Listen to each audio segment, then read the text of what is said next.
네, 십계명 강해 말씀 계속하고 있고요. 오늘은 2계명입니다. 제목은 하나님을 하나님 되게 하라라는 제목으로 말씀을 전하고자 합니다. 여러분, 지난 주일 우리는 십계명의 제1계명을 보았죠. 십계명은 영적 전쟁을 위해 배타성을 강조한 말씀이 아니라 너희들이 얼마나 존귀한 하나님의 거룩한 백성인지 그 영적 정체성을 깨닫게 하시는 말씀이다라고 여러분에게 전해드렸습니다. 하나님과의 바른 관계를 갖도록 주신 말씀이 바로 제1계명의 말씀입니다.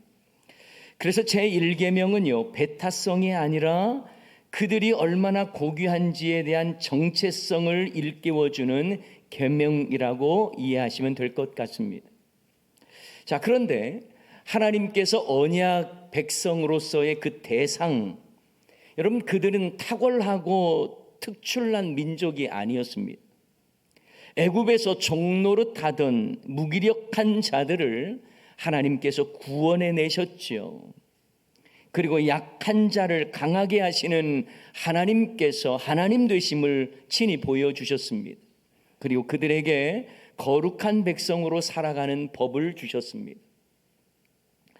세상의 법은요, 강자가 만든 제도와 또 그 질서를 유지하기 위해서 피지배자들을 억압하는 구조입니다.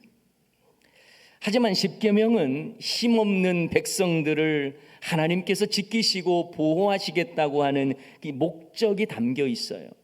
그것을 앞으로도 계속 발견하게 될 것입니다. 쉽게 말하면요, 하나님은 제1계명을 통해서 내 앞에 다른 신들을 두고 섬기면 가만 안 두겠다, 이런 목적보다는 그 누구라도 신의 흉내를 내거나 경배받는 존재가 되어서는 안 된다라는 것을 강조하는 거예요.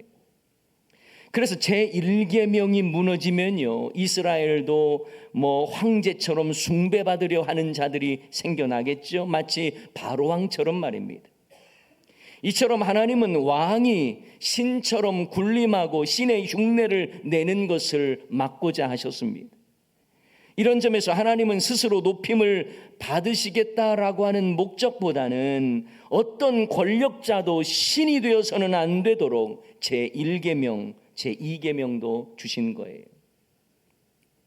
그래서 출애굽기 20장 3절 말씀에 보면 너는 나 외에는 다른 신들을 내게 두지 말라라는 말씀은 찬양과 경배의 유일한 대상이 바로 하나님뿐이시다라는 것을 말씀함과 동시에 인간 그 누구도 신으로 경배받아서는 안 된다. 그 누구도 신으로 흉내내거나 그리고 많은 사람들을 억압하는 자가 되어서는 안 된다라는 것을 함께 말씀하고 있는 것이죠. 이런 하나님의 계획은 여러분, 출애굽하는 과정 속에서 10가지 재앙을 통해서 거짓된 애굽의 신들을 심판하지 않았습니까? 마지막엔 애굽의 신의 흉내를 내던 바로왕을 향한 하나님의 심판도 있었던 것이죠. 다시 말하면 십계명의 1계명은 하나님의 백성을 지키기 위해서 거짓 신들을 제거하되 특별히 또한 신의 흉내를 내는 모든 것들을 제거하라라고 하는 의미를 담고 있는 것입니다. 그리고 오늘 본문에서는 그 신을 형상화하여 신격화하는 그 어떠한 우상도 만들지 말라라는 계명으로 제2계명을 주셨습니다. 너를 위하여 새긴 우상을 만들지 말라.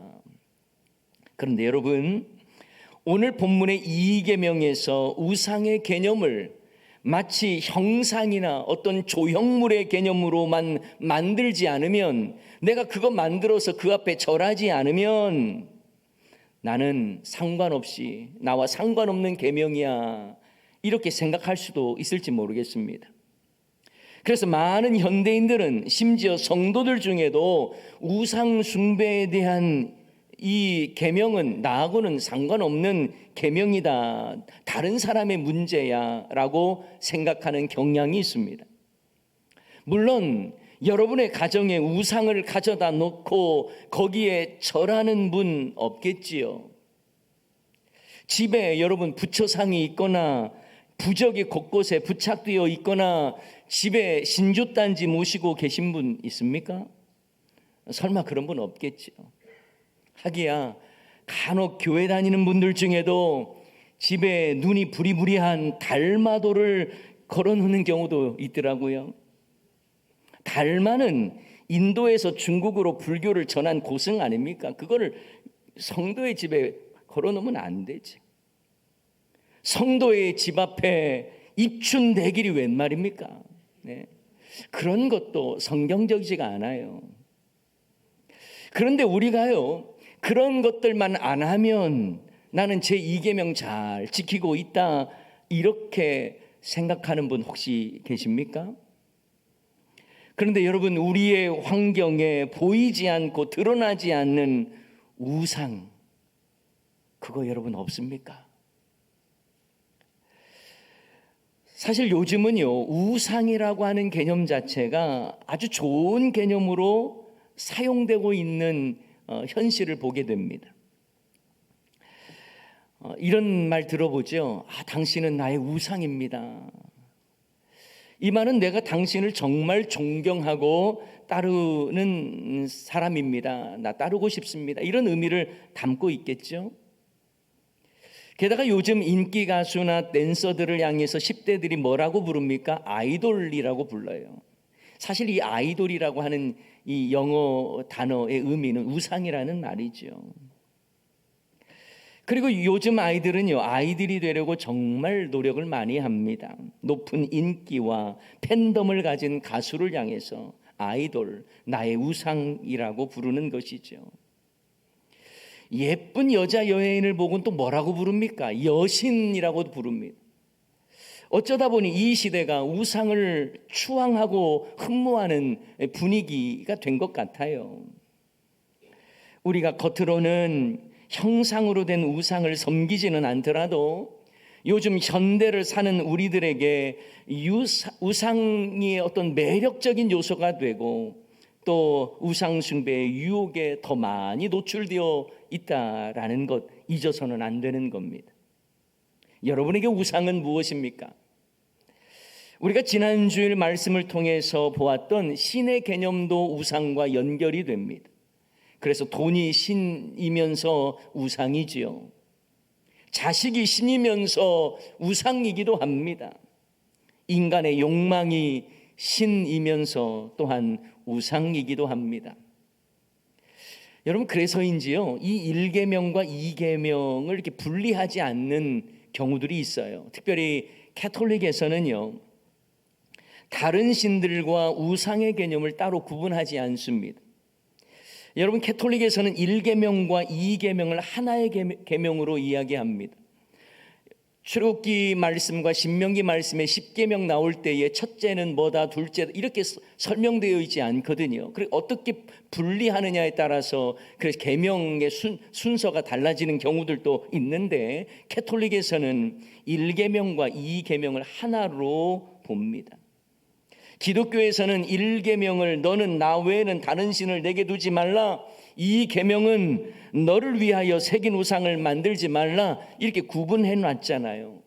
그런데 캐톨릭에서는 1계명과 2계명을 하나로 합해서 한 분이신 하나님을 흠숭하라, 이렇게 표현하고 있습니다. 대신 캐톨릭에서는 기독교에서의 10번째 계명을 둘로 나눠놨습니다. 그래서 남의 아내를 탐하지 말라라는 것과 남의 재물을 탐하지 말라라는 것을 각각 9, 10계명으로 분리해 놨어요. 우리는 합해져 있는데 그렇게 나눠놨습니다. 여러분, 이런 차이 때문인지는 모르겠습니다만 캐톨릭에서는 이 성상을 세우고 성화를 부착하는 것이 아주 자연스럽습니다. 거리낌이 없어요. 그래서 성모 마리아나 그 외에 예수상, 사도들의 여러 상들을 많이 세워놓죠. 물론 캐톨릭에서는 성상을 세우되 숭배는 아니다라고 말할지는 모르겠습니다만, 여러분, 세워놓은 것에 사람들이 가서 절을 하고 하다 보면 이제 우상 숭배도 되는 것입니다. 그런데 여러분, 사람들은요, 아무리 선한 의도를 가지고 뭔가를 해놔도요, 그것이 우상으로 변질되는 경우들이 많습니다. 사사기 말씀에 보면 기드온이라고 하는 인물이 나와요. 새벽기도 계속 사사기 말씀을 보고 있는데요, 이 기드온이 미디안을 물리치자 이스라엘 사람들이 기드온에게 와서 우리의 왕이 되어 주십시오 이렇게 부탁을 합니다. 그러자 기드온은요, 단호하게 내가 너희를 다스리지 않겠다, 나의 아들도 너희를 다스리지 않겠고 오직 여호와께서 너희를 다스리리라, 아주 믿음의 고백을 했습니다. 여기까지는 좋았어요. 그런데 문제는 사람들에게 온갖 금 귀고리와 전쟁에서 얻은 액세서리를 가져오라고 해서 그것으로 에봇을 만듭니다. 에봇. 여러분, 에봇이라고 하는 것은요, 대제사장의 의복 중에 하나인데 그 안에는 우림과 둠밈을 담아두어서 그래서 하나님의 뜻을 파악하기 위한 도구로 쓰였습니다. 아마 기드온도 처음에는 하나님의 뜻을 분별할 목적으로 이것을 사용했는지 모르겠어요. 그런데 시간이 지날수록 사람들은 그 에봇을 가지고 우상처럼 섬기기 시작했습니다. 죄짓고 타락하는 올무가 되어버렸어요. 그 내용이 어디 나오냐면 사사기 8장 27절에 나와요. 기드온이 그 금으로 에봇 하나를 만들어 자기의 성읍 오브라에 두었더니 온 이스라엘이 그것을 음란하게 위함으로 그것이 기드온과 그의 집에 뭐가 됐어요? 올무가 되니라. 여기서 음란하게 위했다라고 하는 것은 에봇을 우상화했다라는 거예요. 우상처럼 섬겼다라는 거예요. 에봇이 하나님의 뜻을 구하는 도구가 아니라 숭배의 대상이 된 것입니다. 기적을 주는 도구처럼 여겨온 거예요. 그 앞에서 기도하면 뭐가 잘 된다, 이런 식의 개념이 되었던 거겠죠. 마치 제주도 하루방에 코를 만지면 뭐 자식 얻는다, 이런 미신적인 행위로 하루방에 코가 다 달아버리는 것과 마찬가지 아니겠습니까? 여러분, 사람들은 이렇게 연약합니다. 사람들은요, 눈에 보이지 않으면 불안해해요. 그래서 눈에 보이는 뭔가를 만들려고 합니다. 모세가 하나님께 십계명을 받으러 시내산에 올라가서 40일간 금식을 하잖아요. 근데 사람들이요, 모세가 안 보이니까 불안하기 시작합니다. 그래서 보이는 신을 요구합니다.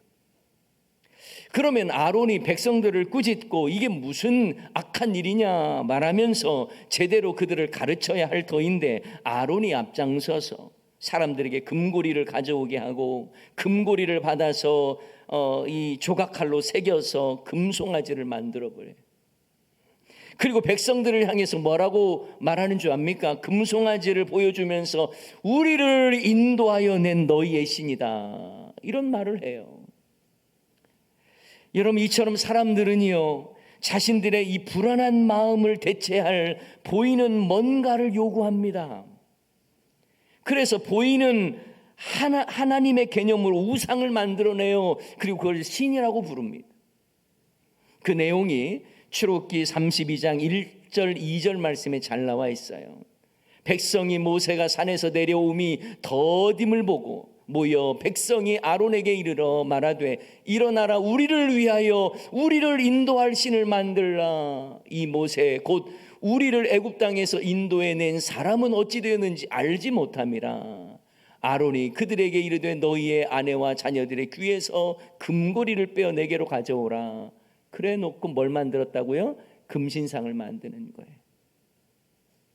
이처럼 사람들은요, 불안하고 두려워서 우상을 만들어냅니다. 나중에는 그 우상 때문에 더 불안해지고 더 두려워하는 거예요. 제가 이미 한번 말씀드렸던 이야기인데요, 아마 들으신 분, 생각나는 분 있을 거예요. 제가 일산에서 부목사로 사역했을 때 일입니다. 아마 이분은 따님이 계속 교회 다녀야 된다 해서 교회에 이제 등록을 한 경우예요. 그래서 이분이 교회 등록하고 나서 제가 교구 담당 목사로 새 가족 그 등록 신방을 했습니다. 복음을 전했고, 그리고 앞으로 신앙생활 이렇게 하시는 거라고 안내해 드렸어요. 그래서 이분이 예수님 믿겠다고 했고 또 앞으로 신앙생활 하겠다고 말을 했습니다. 근데 이분이 신방을 마칠 때 저에게 부탁을 하는 거예요. 뭐냐면 딸이 그런 이야기를 했나 봐요. 집에 있는 모든 이 부적 같은 것, 그 염주, 그리고 신주단지, 이걸 다 좀 없애야 된다. 그래서 목사님께 말해서 그것 좀 없애라는 이야기를 이제 들었던 거겠죠. 저에게 그걸 이야기하는 거예요. 그런데 자신은 조상신이 너무 무서워서 도무지 손을 못 대겠으니까 목사님이 이거 좀 다 거두어 좀 가주세요, 이런 이야기를 하는 거예요. 그래서 제가 집 안에 있는 부적들을 다 뗐습니다. 제가 다 떼고 그 염주 같은 것도 다 이제 모았지요. 그리고 신주단지를 이제 다 가져왔습니다. 근데 저는 신주단지가 참 궁금하더라고요. 그 안에 뭐가 들었을까? 그래서 한번 열어봤거든요. 흰쌀이 들어있더라고요. 그리고 무명실이 들어있어요. 그래서 아무튼 그걸 이제 다 챙겨서 가지고 책포에 싸가지고 이제 바로 어디 소각장이 없고 하니까 제 차 트렁크에 싣고 다녔습니다. 근데 제가 그걸 깜빡 잊어버린 거예요. 이걸 빨리 처분해야 된다는 걸 사역이 바쁘다 보니까 그걸 제가 잊고 살았던 거예요. 그래서 제 차가요, 한동안 신주단지를 모시고 운행을 했었습니다. 한참 뒤에야 제가 제 트렁크에 신주단지가 있구나라는 걸 알고 그냥 그 모든 것들을 이제 쓰레기 소각장에 딱 버렸어요. 버렸는데 나중에 생각해 보니까 아까운 거예요. 뭐가요? 쌀이 아까운 거예요. 그 쌀을 가지고 밥이라도 좀 해 먹었으면 좋았을 걸 하는 생각이 들더라고요. 여러분, 그거 아무것도 아니잖아요. 그런데 사람은요, 그거 손대는 것조차 두려워합니다. 여러분, 사람들은요, 불안하니까 우상을 만들고요, 그것 때문에 두려워해요. 제가 아는 어떤 분은요, 이런 이야기를 합니다. 자기는 지금 아무것도 안 해도 앞으로 먹고 살 만큼은 벌었다는 거예요. 그런데 아무것도 안 하면 계속 그게 없어진다라는 생각 때문에 견딜 수가 없더라는 거예요. 불안하고 두렵다는 거예요. 그래서 돈을 더 굴리려 하고 돈에 더 애착을 갖게 되고, 그러다 보니 그 불안감에 돈을 잘못 투자하기도 하고 또 사기를 당하는 경우, 그 경우를 제가 봤습니다. 왜 돈을 우상으로 이렇게 삼을까요? 불안하기 때문에 그래요. 여러분, 어떤 분은 건강에 대한 아주 염려증을 가지고 있어요. 건강이 우상이 되어버린 겁니다. 불안하니까. 그래서 약을 의존하기도 하고, 불안한 마음에 너무너무 그것에 매여 살고 걱정 근심 속에 살아가는 경우가 있어요. 어쩌면 건강 유지는 대단히 중요한 것이지만 건강도 우리 삶의 우상이 될 수도 있습니다. 자식이 왜 우상이 되는 걸까요? 자식 뒤처지고 또 이런 것들 두렵기 때문에 자기가 이루지 못한 욕심이 더해져서 우상을 만들어내는 거예요. 아무것도 안 하면 내 자녀가 뒤처진다라는 것이 너무 불안하니까 그것을 위해서 자신의 욕심을 담아서 하다 보니 자식도 우상으로 만들어버리는 것이죠. 하나님이 눈에 보이지 않으니 불안하고 두렵다면서 사람들은 눈에 보이는 하나님을 만들려고 합니다. 그것이 우상이지요. 그걸 의존하기 시작합니다. 이제는 그것에 종속되기 시작합니다. 그런데 여러분, 성경에서 우상을 말씀하실 때 항상 같이 따라 붙는 관용구가 있습니다. 그게 뭐냐면 너를 위하여, 자기를 위하여 우상을 만든다는 거예요. 오늘 본문 4절에도 보면 너를 위하여 새긴 우상을 만들지 말고 이렇게 되어 있죠. 너를 위하여 새긴 우상 만들지 말라는 거예요. 너를 위해서. 여러분, 우상을 만든다는 특징이 뭐냐면 그건 자기를 위해서 만드는 겁니다. 하나님의 영광을 위한 것이 아니에요. 자기를 위해서 만드는 거예요. 결국 우상은 나의 유익과 욕망을 위해서 만들어낸 겁니다. 이처럼 나의 욕망과 욕심이 밖으로 표출된 형태가 우상인 거죠. 그래서 사람들이 만들어낸 신과 우상을 보면 공통점이 바로 자기를 위해서 만들었다는 공통점이 있습니다.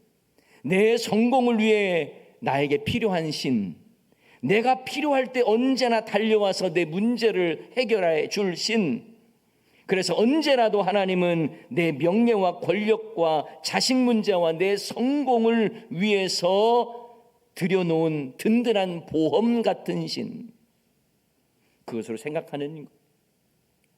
그래서 하나님을 경배받으실 뿐이 아니라 내가 부리는 신이 돼버리고 나를 채워야 만족되는 신으로 만들어 버리는 것이죠. 사랑하는 여러분, 이것이 바로 우상의 특징입니다. 나를 위하여 만들어낸 신이에요. 그것이 우상이 되는 겁니다. 또한 우상의 또 다른 특징이 있어요. 그것은 바로 하나님께 집중하지 못하게 만드는 것이 바로 우상입니다. 우상은요, 하나님을 향해야 할 시선을 빼앗아 버려요. 하나님을 향해서 가야 할 그 사랑을 가로채 버립니다. 그래서 하나님께 온전한 예배도 드리지 못하게 합니다. 그래서 오늘 본문에도 뭐라고 합니까? 하나님은 나는 질투하는 하나님이다라고 말씀하는 거예요. 왜요? 우상이 그것을 빼앗아 가버리기 때문에 그렇습니다. 하나님 앞에 온전한 예배를 드려야 되는데 드리지 못하게 만드는 거지요. 그래서 어떤 사람에게는 스마트폰이나 또한 게임이나 미디어가 우상이 되기도 합니다. 취미 생활 자체도 하나님께 집중하지 못하게 함으로 내 삶의 우상이 될 수도 있습니다. 종교개혁자 칼빈은요, 이런 말을 했어요. 인간의 마음은 우상을 끊임없이 만들어내는 공장이다. 트레빈 왁스라고 하는 신학자는요, 우리 시대의 6가지 우상이라고 하는 책에서 현대인에게 있어서 6가지 우상이 있는데 그것은 바로 내 자신, 그리고 성공, 돈, 레저, 성, 권력, 6가지 우상이 존재한다라는 걸 지적했습니다. 여러분의 환경 속엔, 여러분의 마음 속엔 어떤 우상들이 있습니까? 그런데 여러분, 하나님은 영이시기에 우리의 눈으로 볼 수 있습니까? 없습니까? 볼 수 없습니다. 하나님은 영이시기 때문에 그렇습니다. 당연히 볼 수 없죠. 그래서 여러분, 구약시대는요, 죄인인 인간이 하나님을 보면 죽는다라고 생각했습니다. 보이지 않는 하나님. 그런데 사람들은요, 보이는 형태의 하나님을 원했던 거예요. 그래서 우상을 만들어냈습니다. 그런데 여러분, 성경에서는 보이는 하나님의 형상에 대해서 또한 우리에게 말씀해 줍니다. 보이지 않는 하나님, 그런데 그분의 보이는 하나님의 형상을 말씀하는데 그분이 바로 예수님입니다. 요한복음 1장 16절 말씀에 보면 이런 말씀이 있어요. 본래 하나님을 본 사람이 없으되 아버지 품속에 있는 독생하신 하나님, 바로 예수님이죠. 예수님이 나타내셨느니라.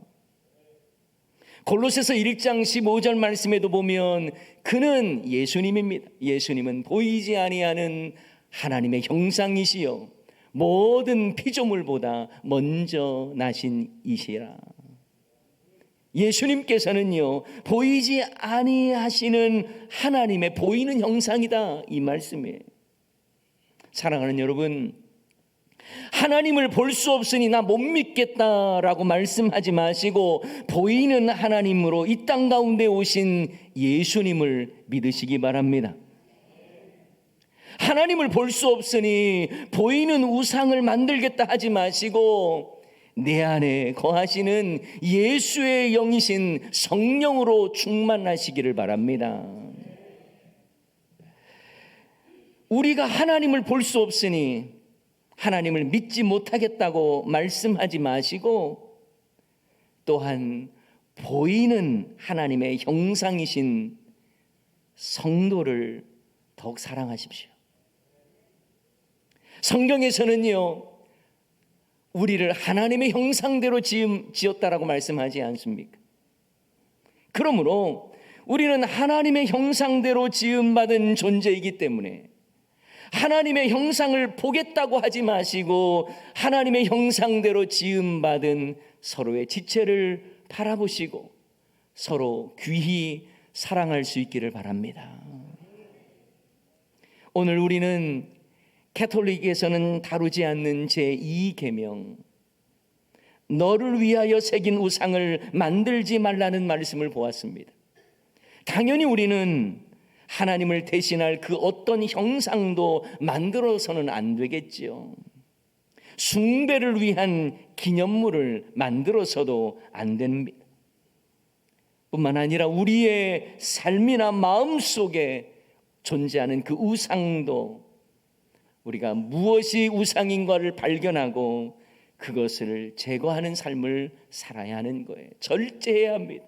거룩한 삶을 위해서. 그냥 하나님을 온전히 경배할 수 있으면 좋겠어요. 하나님을 하나님 되게 했으면 좋겠습니다. 하나님을 향한 사랑을 우상에게 빼앗기지 않았으면 좋겠어요. 다만 보이는 하나님의 형상이신 예수님, 그분을 믿고 따르시기를 바랍니다. 또한 하나님의 형상대로 지음받은 서로를 사랑하십시오. 이것이 하나님이 원하시는 제2계명을 적극적으로 지키는 삶의 모습인 것입니다. 피조된 것들을 형상으로 만들어 두려움 가운데 그 밑으로 들어가지 말고 굴복당하지 말고 오히려 보이는 하나님의 형상이신 예수님을 더 사랑하고 하나님의 형상대로 지음받은 믿음의 지체들을 더 사랑할 수 있는 저와 여러분이 다 되시기를 주님의 이름으로 간절히 축원합니다. 오늘 말씀 기억하면서 오직 주님의 사랑에 매여 살기를 원합니다. 오직 주님의 사랑에 매여 살기를 원합니다. 이런 고백을 담아서 우리 함께 찬양하겠습니다.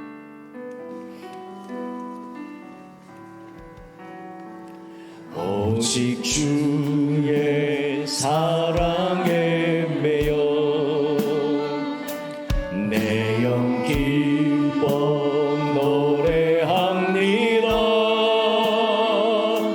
이 소망의 언덕 기쁨의 땅에서 주께 사랑드립니다. 오직 주의 임재 안에 갇혀 내 영 기뻐 찬양합니다. 이 소명의 언덕 거룩한 땅에서 주께 경배드립니다. 주께서 주신 모든 은혜 나는 말할 수 없네. 내 영혼 즐거이 주 따르렵니다. 주께 내 삶 드림. 우리 다시 한번 찬양합시다. 오직 주의 사랑에 매여 오직 주의 사랑에 매여 내 영 기뻐 노래합니다. 이 소망의 언덕 기쁨의 땅에서 주께 사랑드립니다. 오직 주의 임재 안에 오직 주의 임재